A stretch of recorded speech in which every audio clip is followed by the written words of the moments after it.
Most leadership advice assumes everyone on your team is okay. But what happens when they're not? I'm Kim Bohr, host of Courage to Advance, and my guest today is Dr. Gretchen Schmelzer, licensed psychologist, author, and co-founder of the Center for Trauma and Leadership. Gretchen brings a rare mix of both clinical depth and real-world wisdom to what it means to lead through trauma. I think you're going to really love this conversation, so let's get started.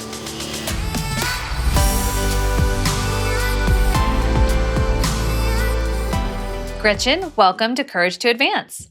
Oh, it's so good to be here, Kim. I'm really excited about our conversation today. So just to start off, to share more with our listeners, you're a Harvard-trained psychologist, a two-time national rowing champion, the author of this amazing book, Journey Through Trauma. And when you think about those things and what has culminated in your life, which of those identities feels most central to the work you do today and why?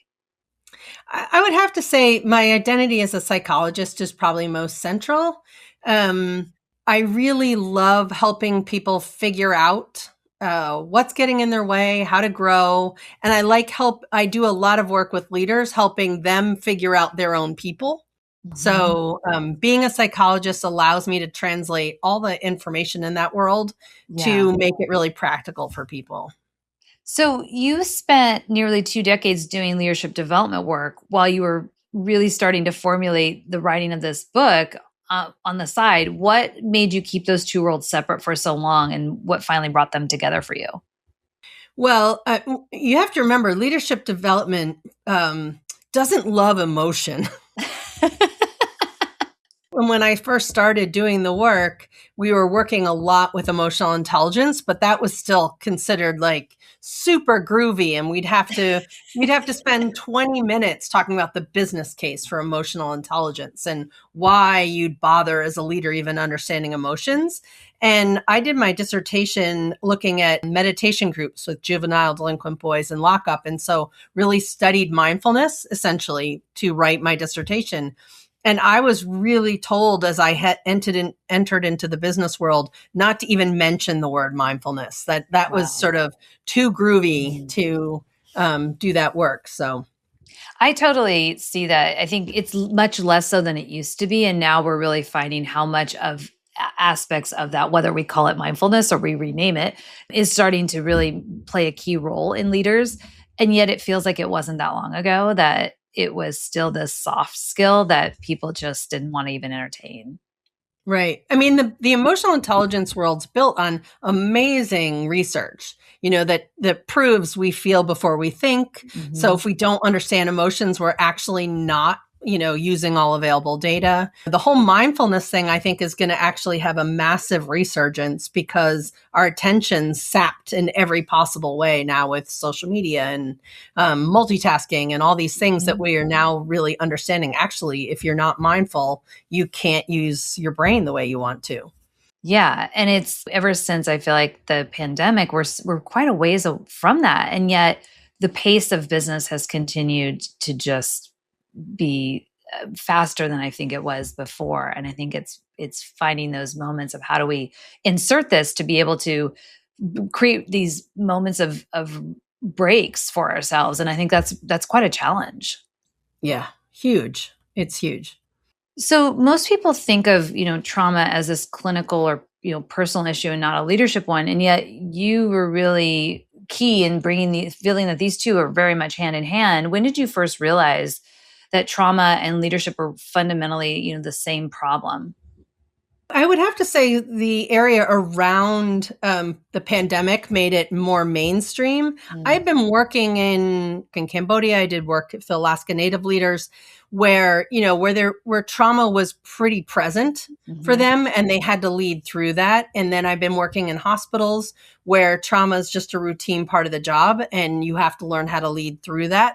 But the pandemic made it mainstream because even organizations that didn't experience trauma on a day-to-day basis suddenly had to learn what the impact of trauma is on people. Well, sort of what's the trauma impact on emotional intelligence? And then how do you lead people so that they can both heal and then grow again? So in that work, you talk about 3 distinct situations leaders face: the managing through a crisis, leading through ongoing the wear and tear we were talking about, Yep. and then healing from actual trauma. How does a leader tend to misread a situation they're actually in? And why does that matter so much? Especially, as you said, it's been really brought forward so much more since the pandemic. Two things. One is I think sometimes leaders see crises and they immediately want to move to healing Mm-hmm. without stabilizing, without sort of Yeah. building a solid platform underneath them, and then moving to healing. And the other thing I think leaders miss is if you work in a job where trauma is routine, this wear and tear is a real thing. And Mm-hmm. if you don't organize your structures and your roles and responsibilities and all the things that go with it to attend to that, your Yeah. people are going to burn out and they're going to think it's them and not the context. You've worked with, many organizations that have that trauma is a part of so much of the core essence of their work. When you think about, you mentioned to me prior U.S. Forest Service firefighters. You've worked with the CDC after there was a shooting.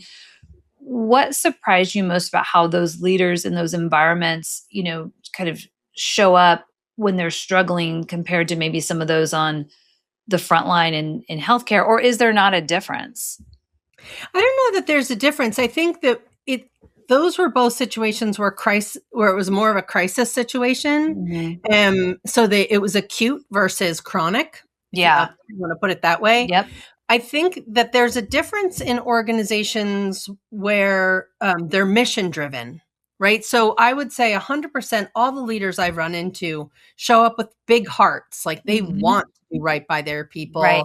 and they want to make a difference. They're just not sure, and they're exhausted by the time these things happen. So they're not sure how to do it, as opposed to organizations where crises show up and they feel like it shouldn't be part of their job. They're just sort of annoyed that they have to pay attention to that level of trauma.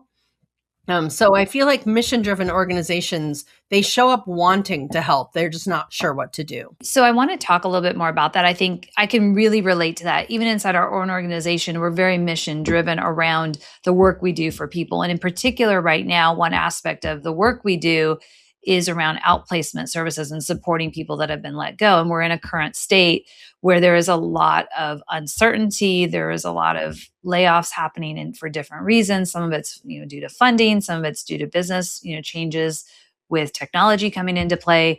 And I've noticed, especially last year, our own team who's trying to support these individuals were really finding themselves in that place of just being very drained, very emotionally, just exhausted because they didn't know when they would get somebody on the phone to offer these services where they were at. And they had a lot of people that were just in that moment of trauma, upset, angry, crying, feeling hopeless, feeling shame, all of these things that they were then having to internalize to try to support them. And so I think I really relate to what you're saying. And I'm curious, how is your work helping organizations like ours in a sense that aren't on the front line in the same way that some of these others have been, but yet have that big heart that often, as you said, is can maybe be we have to figure out how do we help ourselves in that too.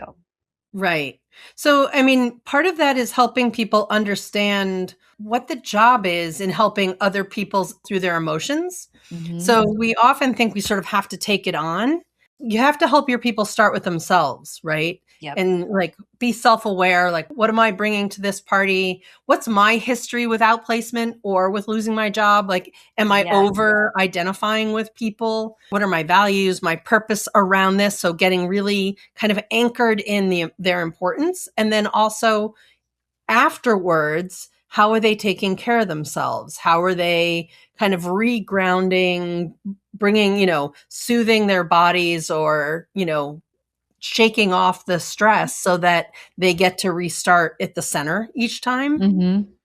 So I think what I hear you say then is some of those things like mindfulness or even being able to work out. It sounds like some Mhm. of those stress reliever techniques that we all are so familiar with are things that are so critical to helping mission driven leaders really try to reset and still be their best selves. Absolutely. Around job loss, I think the other thing is that people, they aren't looking at helping people, the other people get centered in their own values and purpose. Sort of like it's more about the entity, like I lost the entity, right? I, as the employee, didn't lose my center and purpose. So let's get back to that. And how can I keep living that out without the entity, right? Do you have some tips when somebody is very highly emotional and whatever that looks like in that type of moment? And if we stick with this example, how do you help somebody move through that to a place where they can be focused on themselves in the way you're describing? We offer, career coaching as part of our solutions. And yet in those moments, in those, those 20 or 30 minutes that somebody might be initially engaged with somebody, trying to have them see they have that purpose is such a critical timeline, time frame. What do you suggest? Right. I mean, I think one of the first things is just acknowledging the what is or where they are, right? Yeah. So like, what's the hardest thing about this for you right now? Because you want people to be able to say, the hardest thing is I lost my ability to do something really important to me versus I'm really worried about my mortgage, right? Mm-hmm. Like there's, like, what is the biggest concern so that you can hold the biggest concern? But then if you're trying to get to purpose, you can say, all right, tell me why you chose this profession to begin with. Mm-hmm. What was it about this job, right? Have a conversation about what was the spark that led to that work? And then, what can they do to hang on to that spark as they're working through, or how can they take that interest and that value into the job hunt, right? That makes a lot of sense. Yeah. Trying to help them see that there's hope and that they have a place very quickly and early on. And I think we do that as well as we can where we're trying to meet people in that moment. I think it's and as you just were saying before, right? There's a lot. It's exhausting. Yes, we're having 5 or 6 or 7 of those types of conversations in a day, which our team often is doing at this stage. One of the things you talk about in your book that I'd like you to just give more insight to is you make a real distinction between psychological trauma and moral injury. Can you talk about that and how that shows up inside leaders and organizations?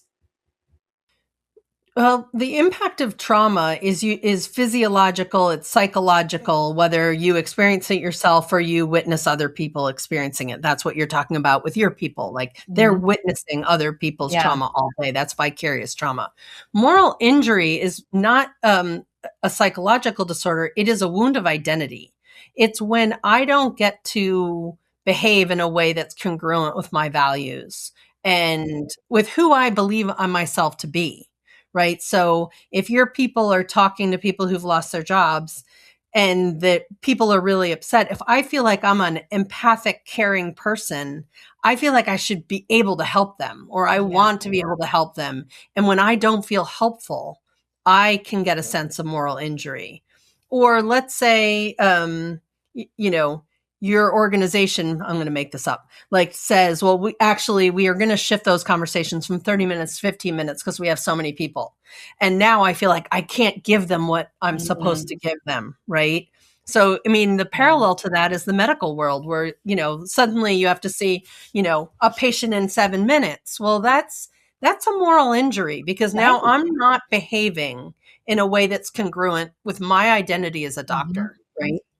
That just exact example popped in my head as you were describing, because my mom, even she's elderly and in all the specialists that she needs to see, in the last 3 years, literally 5 have retired or just left. And part of what we've learned is because the timelines of what they're allowed to see patients has shortened. They haven't been able to do the work they feel like they're actually then trying to make a difference. And they just have decided it's no more, it's out of alignment with their values. And I think that makes a ton of sense. I think, we've seen that a little bit too in some of lawyers inside of some of like the DOJ, right? How recently we've seen people quitting because they feel like there's out of alignment with the values that they've had. So that moral injury that really speaks volumes to I think so much of so much change that we're seeing going on in our US Yeah. based world at this point. The antidote to moral injury is community. So That you don't heal yes. moral injury by yourself, because almost everything we're talking about is a group-based problem. The Yeah. physician didn't wake up in the morning and say like, "Well, I want to see everybody in 4 minutes." Right? That was a Yeah. insurance-based or hospital-based decision. And so during COVID, all the doctors and nurses who went on the front lines and worked through that and were experiencing the moral injury of watching people die, right? The larger community needed to hold them, not just even the medical community. So when people clapped them home, when people acknowledged the losses they were experiencing, that lowered moral injury. What does that look like in the workplace, where maybe confidentiality is required, or, just a typical organization that's trying to Yeah. navigate some of those changes? What does that look like in community when maybe people are afraid to share the disconnect that they're having or the shame they're feeling? Well, it means that people need to come together in whatever configuration that they can, right? So there are, in some organizations, they can't go home and get support because it's confidential, right? But they can, have a Friday lunch together and talk about the impact of what's happening. I think that there are some fields like journalism right now or other fields where they should be meeting as a group, not just as, the entities of like the New York Times and the Boston Globe. We need people to get together and be able to support each other through some of these road bumps that are happening. Yeah, definitely. What are some of the an experience that you've been a part of where you've seen people overcoming this in a way that felt really not just positive but inspiring? I go to the work I did in Alaska with the Alaska Native leaders where as communities, they came together and they were able to really talk about the impact of intergenerational trauma on their communities. And they were able to talk about sort of current stressors on their communities and support each other in the work that they needed to do to go forward so that they weren't individually holding the stressors, but as a group of 40 or 50 people, they were holding it collectively for each other. In the research we did around the state of organizational trust, psychological safety is one of the most fragile domains that we measured, especially during disruption. How does that, come into play when we're in such a polarized kind of time? And so how do you see that in organizations creating better, more psychological safe experiences for people when, on the kind of on what we're talking about here? Yeah. I mean, psychological safety is an interesting domain because it's really, it's human trust, right? Yeah. The key component of psychological safety is fear of retribution, Right. honestly. Like Yep. that's I can talk and I won't be punished for it. Right. Right. And in the current zeitgeist, I've never lived, I'm 60 years old. I've never lived through a time where I was like, wow, I could be punished for what I'm saying out loud. Right. I think two things. One, I think this is a time for those of us who are afraid to be as brave as we can and risk it.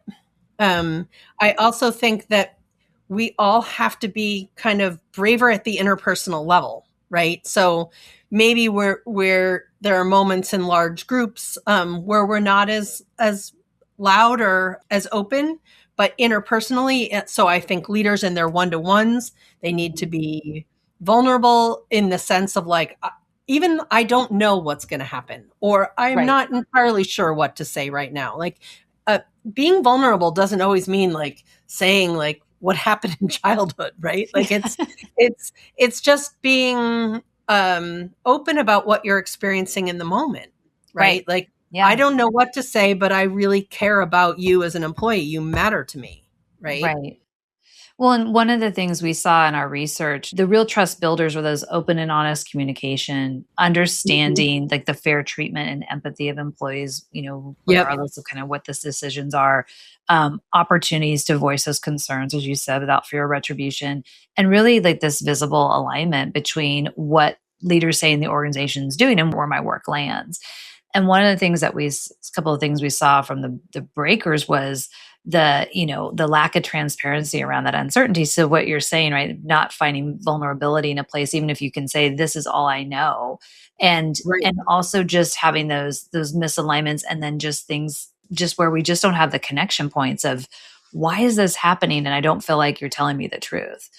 Do you feel like Right. that's really those are underpinning to so much of what you speak to?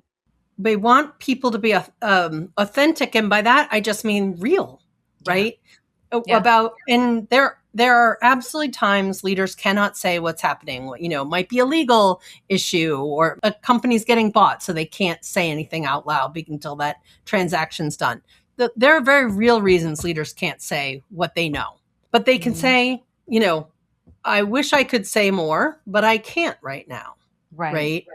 Or they could say, I really don't know, or I can see it matters to you, right? Yeah. So they can authentically connect with the other person and understand where that person's coming from. And I think it's back to values and purpose. I think you can talk to your people and say, what matters to you right now? What's important to you Mhm. about this job that we can support you in doing the work that's important to you, right? Yep. And what's important to you personally too. I think so many people are struggling with some of the balancing of the personal side of childcare and elder care and changes that are Mhm. happening there, it's understandable that it can be a distraction when you're trying to balance those things and maybe needing Mhm. some of the flexibility or just needing somebody to be aware, and, even Right, at that level, just to know what's going on. right. Your book opens with the idea that healing from trauma requires courage.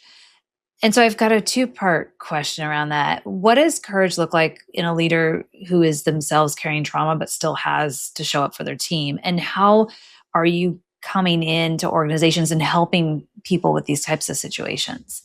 Courage looks like staying present, like really being where your feet are, and neither sort of making it all about the trauma or pushing it all away. I mean, Mhm. one of the hard things about trauma work at work is that you're still the primary focus still has to be the work. If I'm Right. helping a surgical team, their job is surgery. And the trauma piece we're really looking at to make sure that they're taking care of themselves in an effort to take care of other people, right? Mhm. So, different than doing therapy with somebody, where the focus of the trauma work's on the trauma. In the workplace, the focus of the trauma work is in an effort to help people do the work. That makes sense. So, have you come into organizations that maybe aren't of that kind of nature, but maybe they're an organization where there's clearly misalignment with leadership teams, and yet there's something underlying that is that you're getting a sense of, or something that really is kind of in this realm of there's clearly some underlying trauma that's going on that's coming through and not allowing that team to really find their groove. I worked with an organization once where a previous president had embezzled a lot of money and was fired and jailed, right? Mhm. And it was many years later, and the team was still dealing with the fallout of that in some ways because of what had to happen in that Wow. organization. They needed a chance. So that's when healing happens, right? They needed a Mhm. chance to go through this healing cycle that I talk about in my book, where they needed to do the preparation work. They needed to do increase their communication capabilities. They needed to look at their values and purpose as a team and sort of Mhm. establish their own base camp as a team. And then they could start talking about the impact of that previous trauma, start naming the impacts of it, and then start looking at, like, okay, so that really happened to us. Now what? I talk about the fact that repeated trauma is 3 forms of trauma. What did happen, so the trauma that happened. The second form is the protections you use to protect against trauma. And the third is what didn't happen. And so really a chance for the organization to say, all right, what didn't happen during that time? And what do we need to make up for now? Have you found yourself doing work with a leader who's had trauma in their personal life that then is clearly they're not being the best, they're not showing up as the best leader they can be? And how have you done work to help that person realize what needs to happen to make that transition so they can be their best selves? Yeah, that's a really good question. I think it often shows up the things that help people. So that's that second form of repeated trauma, the way I protected myself. Often those things actually catapult people into leadership, right? I'm going to work really hard. I'm not going to ask for help. I'm going to get it all done. I'm going to be a perfectionist. All those things actually get people into a leadership position, and then they get into huge trouble because all of those behaviors, asking for help, delegating, knowing what's good enough, all those things are actually job requirements. Right. Of senior, especially senior leaders. And so helping people slow down and say, all right, that survival strategy really helped you then. Right. So often my work with those leaders is saying, all right, what were your survival strategies growing up? If the trouble was in childhood, and how are they serving you now? Or are they still serving you? Right. Right. And sometimes the hypervigilance of childhood is actually helping them.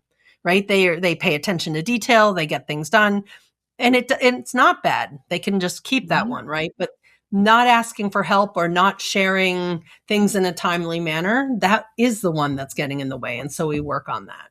That's really, I love that, the way you can describe that and that distinction, because I think that is probably very resonant for many in the fact that we've carried like those things that it's that back to that sentiment of what got us here won't get us there. And we don't necessarily know some of those techniques that we've used are now maybe not the right behaviors we need.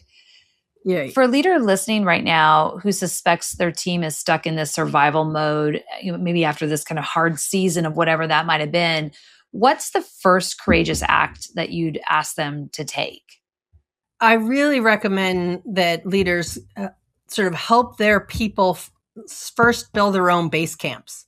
And by that, I mean that, that their people know their strengths, that they have some routines that help ground them every day, that they know who their support networks, mentors, sponsors, just really solid support networks are, that they know that there are things that make them be their best, whether that's outside activities or professional development, and that each leader knows sort of what their people's signs of stress are. Like, how do they know their people need help? Right. And so if each individual on their team has that, and then they can have a collective conversation about those things. So like, as a team, what are our strengths? As a team, what routines, what structures support us? And are we using them? We have a weekly staff meeting, but we always cancel it, right? That kind of thing. Who supports our team? What other teams do we rely on? And do we have good relationships with them? Or do we have good communication with them? Is there anything we can do to support it? And then, what are some team rituals that we do or may have let slide, right? And what sort of rituals do you think bring teams together when you think about some of the examples? I mean, I've worked with teams where, they make a big deal out of every single birthday, right? Every birthday is a potluck in some teams, or once a quarter, there's a Friday night karaoke night. Like, I've worked with there have been teams that had a one room in the on their floor had no furniture in it, and they bought a Calm app for the team, and so people could go do meditation in that room. So I think it's really different for every team, but you need to have whatever it is. Yeah, I like that. So all the organizations you've worked with to date, what gives you the most hope about where leadership is headed? The amount of times a leader has turned to me and said, I really care about my people and I really want to help them. I rarely meet leaders who don't say that. I think that they're just, especially any sort of middle leadership, but even senior leadership who's beholden to a board or whatever, people feel under a lot of pressure. And as you said, all of the leaders I know are caught between kids and taking care of parents and, and all sorts of stressors. So I think it's the fact that everybody's squeezed by stress and they really want to do the right thing. Yeah, I really think that's true. I think there's few that aren't in that category. So your book's message is, as you mentioned before, right? No one heals alone. When we think about our research, trust only scales when leadership does. So that having that capacity, do you feel like that's kind of the same idea to you? Or do you feel like there's something different there? As humans, we're pack animals. Yeah. So, I feel like we like to think that, AI might solve everything, or that everything's self-help, or, that everything we could do on our own, because that's convenient. Mm-hmm. But my experience, first of all, we're wired to grow in relationship. I mean, we are born connected to another being, and we are raised connected to another being, and that's how we're designed to grow. And I've seen it in organizations, and I've seen it in therapy, and, we like to think we could do it by ourselves, but actually people are more effective connected to other people.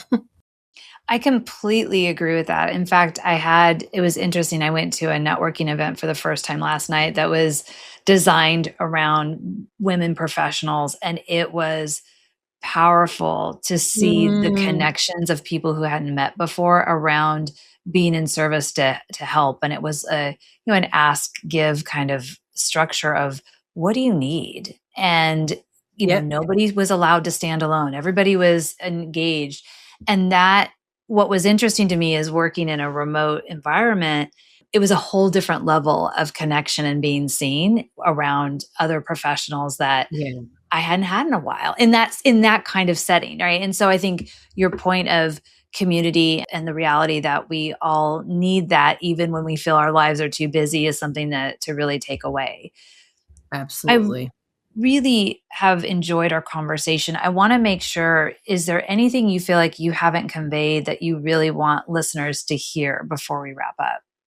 The thing that comes to mind is that we talk about relaxation or stress management as a kind of nice to have, or that it's sort of like Calgon, take me away. But it's actually stress management, the ability to come to center, whether we sort of shift to center from being sort of over functioning or shift to center from being like apathetic and numb and come up.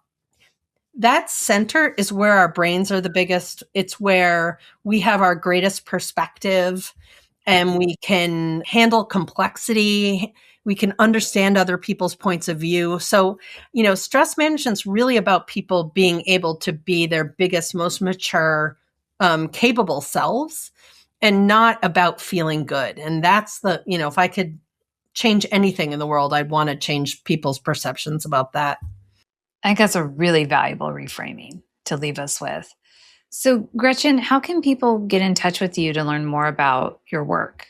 You can go to the Center for Trauma and Leadership.com to learn more about our work with leaders and at the intersection of trauma and leadership. And you can also go to my website, GretchenSchmelzer.com, I have a blog that talks about all things growth, trauma, parenting. Yeah. Wonderful. And we'll put the link to your book inside the show notes, as well as those links, and make sure people know to connect with you on LinkedIn as well. Gretchen, thank you so much for this conversation. It's been really informing for many of us, and I'm feeling really grounded. So thank you. Thank you, Kim. It was really great to be with you today. For our listeners, we have resources relevant to our conversation today that you can access by visiting couragetoadvancepodcast.com. And remember to like and follow our podcast on your favorite platform so more leaders can benefit from these conversations. Thank you for tuning in to this episode of Courage to Advance, where transformative leadership isn't about having all the answers, it's about having the courage to find them.